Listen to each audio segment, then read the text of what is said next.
So should we move ahead with the second review? Second review being mine. I think I'm just looking also at the time part because we are a little running out of time. Okay, let me just. No, please go ahead, Radhika. Okay, thank you. We are eagerly waiting. Sure. Thank you, Sure. I'm just trying to do this. Yeah. So, all right. Will Durant, I hope this is not a mirror image that is coming to you. This is a straight image. So, the greatest minds and the great ideas of all time, Will Durant's book. If you are wondering who this person is, he is an American philosophist and a historian, more to say, because I would look at him in the perspective more of a historian, because the kind of books that he has written are mostly to do with civilizations and then how they have evolved over in Renaissance, see, history, Oriental heritage. There are some of these books, The Age of the Faith, then the story of philosophy, however, happens to take the first, out of all the books, it happens to take the first place because it has about 11 volumes, which has been printed by him and his wife, Ariel Durant. So they have taken enough of efforts to write about history, the evolution of how civilizations have come, the until French Revolution, even before that, BC, who are the most important people, prominent people who have been there in our times that have gone, all these things. So, in fact, if you ask me something like why this book, I should ask that question first because I should in fact give an answer to that first, because I am not a person who was always fascinated with history. So choosing this book is a kind of a challenge that I did to myself in 2024, just like how I have taken up other challenges. I thought, let me challenge myself, because history has not, unfortunately, has not been one of my favorite domains in reading. So that's where I thought, let me as well start and challenge my mind in terms of understanding the dates and other facts, so-called facts. We all say history is full of facts. And that's how he also puts in one of his chapters. He says, that's one of my favorite chapters too. Let me also give you a glimpse of what the book has. So the book has got about 6 chapters, and the chapters are it's okay. It's not about naming the chapters. What all he speaks in those chapters is something what we want to know.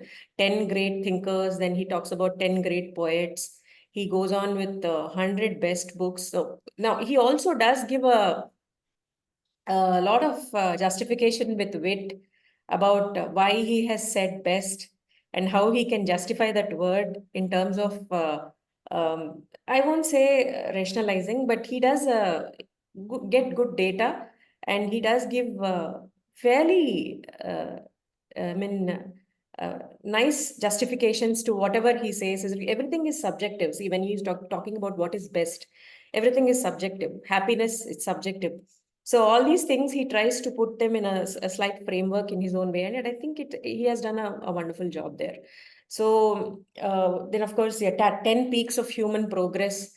He goes on with different times at which the humans have invented different, or they have come across peaks, as he really indicates human progress, where all it has peaked.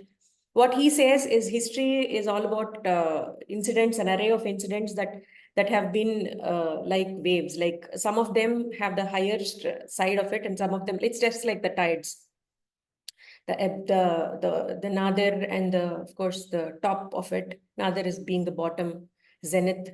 Like that, he talks about different areas where he wants to select and talk about certain dates. And of course, 12 vital dates in world history. These are the chapters that he has classified this into.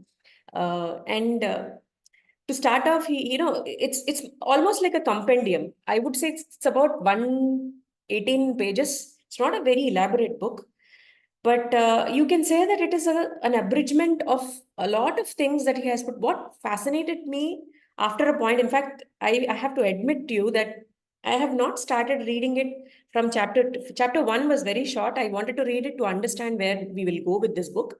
After that, I straight away went to chapter 4.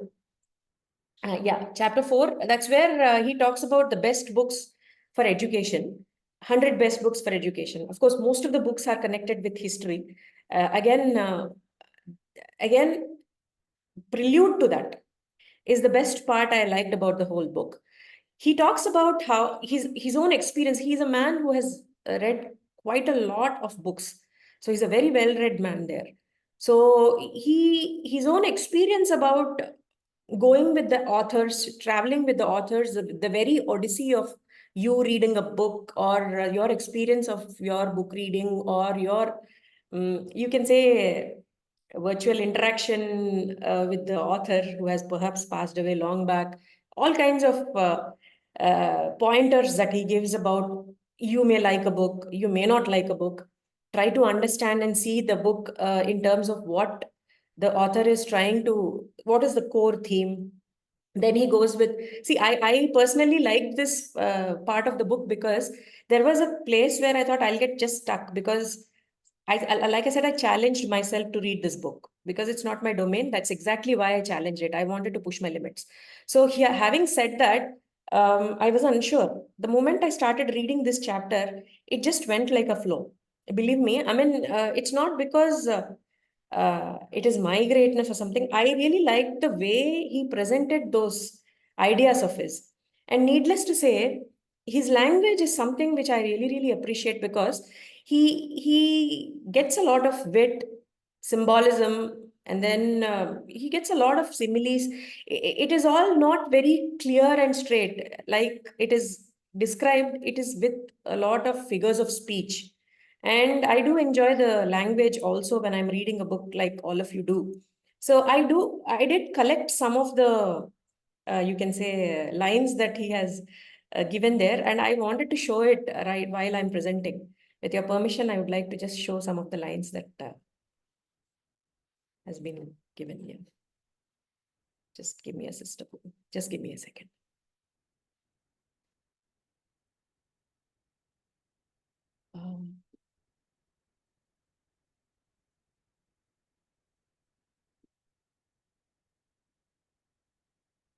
Sorry, I mean, is it taking a lot of time? Can you see my screen now? No, we cannot. Oh, okay. Okay, let me see. Try this again. I think this is the first, this is a new computer. I'm so sorry about this. I'll just try once more, and if it doesn't work, then it's okay.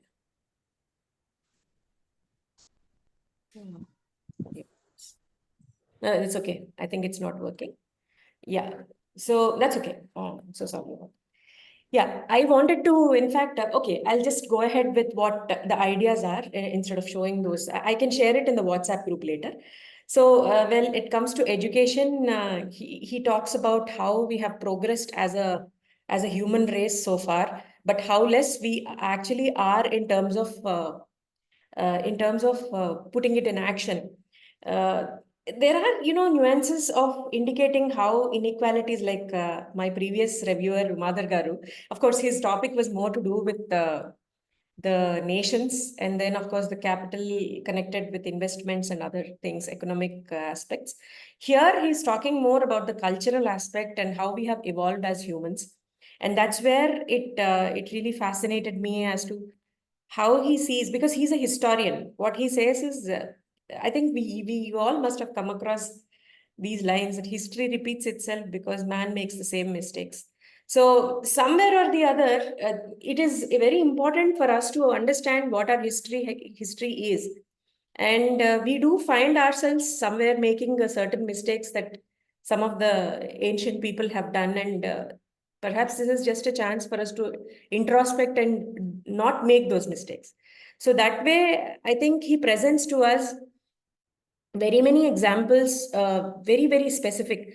In fact, the whole book has so many names in it, and so many dates, that it is very difficult to just mention this particular one, or this, like it's a compendium. It's basically a compendium of so many different times in which people have come. So many have contributed to the history etc. For example, let me just go with another, yeah. In Peaks of Human History, he goes on with different aspects, like again, in connection with what our previous presenter has given, industrial revolution, and then the tools with which there is a the particular paragraph that he talks about how man has started seeing the slightest of the object. That he's talking about a microscope. Man has started seeing the stars. That is, again, this tool is the telescope. And then he talks about the way in which he has written it is so beautiful. I mean, if history could have been told like this by anybody when I was young, I would have definitely taken that as one of my domains. I am not exaggerating my words in saying this. The way in which he's written is what has attracted my reading more than the content. Of course, the content again is equally challenging for me to remember dates and then the names and all those things. Only thing is, I was a little disappointed because, of course, he also mentions that it's mostly to do with Western civilizations, and very less is there about Eastern civilization or anything to do with India. A few mention here and there about Tagore. There are only 4 names throughout the book from India that I have seen for sure, and these 4 names are Tagore, Akbar, then Ashoka, of course, Buddha also comes, and Gandhi. And Gandhi. These are the names he keeps mentioning here and there about India.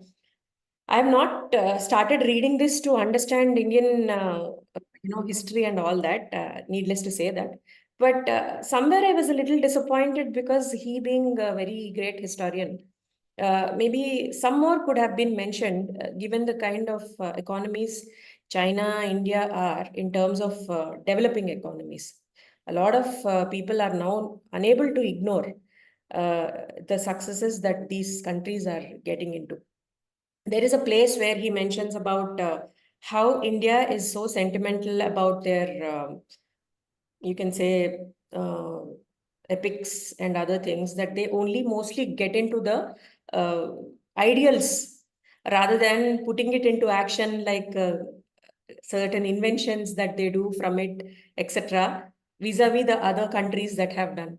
So that is a place where I found it a little strange. I did not surely understand what the context in which he said that.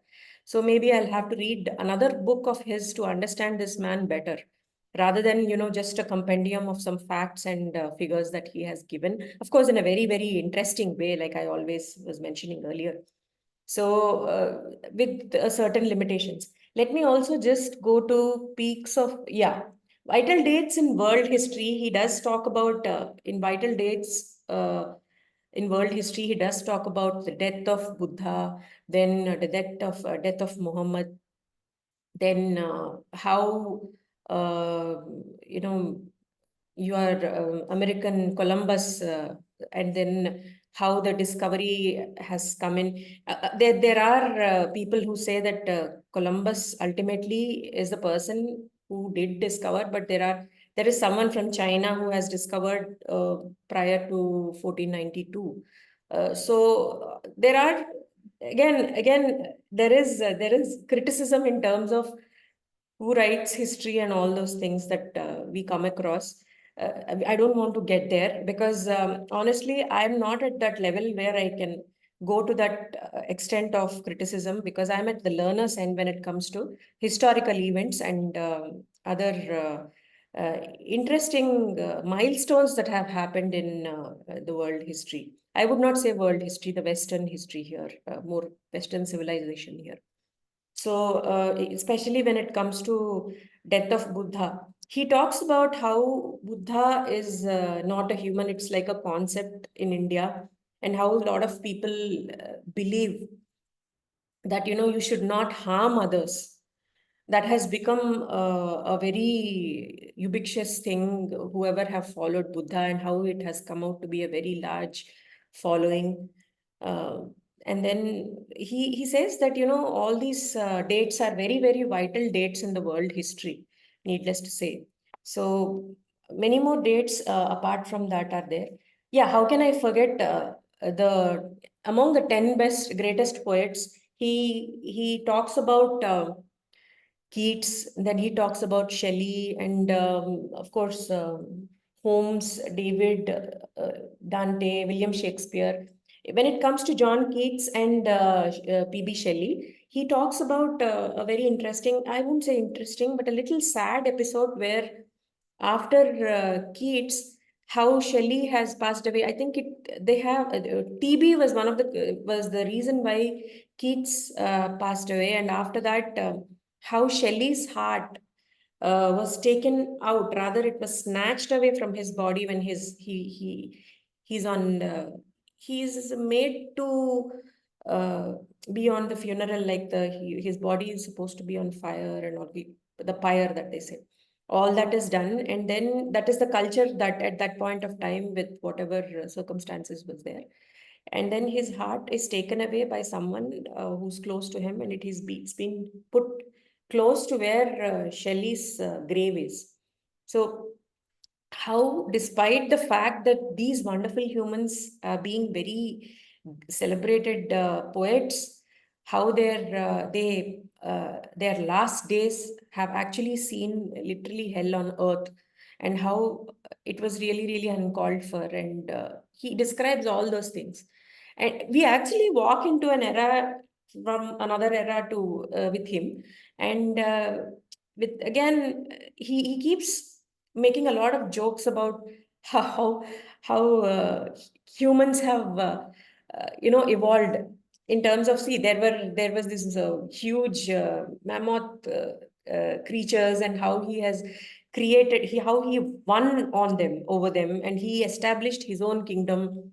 And then eventually how different poets sorry, not poets, how different thinkers have started seeing the human evolution, and then how certain people have seen it just as a power play rather than anything else. If you remember Nicholas Machiavelli, he is a 16th century born person. He has written a book on power.